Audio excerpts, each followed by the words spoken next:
કાવેરી નદીના જળસ્તરમાં વધારો થતાં ગણદેવીના ડેસરા વિસ્તારમાં નદીના પાણી ફરી વળ્યા હતા. લોકોના ઘર સુધી પાણી પહોંચતા લોકો ઘરની જરૂરી ચીજવસ્તુઓ માળિયા ઉપર મૂકતા જોવા મળ્યા હતા.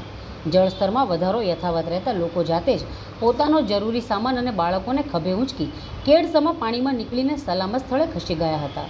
ગણદેવી તાલુકાના બિલીમોરા નગરપાલિકા વિસ્તારમાં આવેલ ડેસરા કુંભારવાડમાં પણ 40 જેટલા લોકોને રેસ્ક્યુ કરાયા હતા. આ ત્રીજી વખત પૂરની સ્થિતિ ઊભી થઈ છે. લોકો જાતે જ ઘરનો સામાન બહાર કાઢવાની નોબત આવી છે. આ વિસ્તારમાં બંધ બનાવ્યો છે, જેના કારણે પાણી બહાર નીકળી શકતું નથી. આ ત્રીજી વાર લોકોના ઘરમાં પાણી ભરાયા છે, જેના કારણે લોકોને ભારે મુશ્કેલીનો સામનો કરવો પડે છે.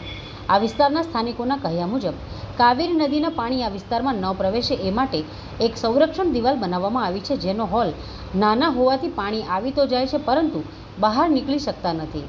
જેના કારણે નીચાણવાળા ઘરોમાં સિઝનમાં કુલ 2 વખત પાણી ભરાયા છે અને 5 વખત આ વિસ્તારમાં પાણી ફરી વળ્યા છે.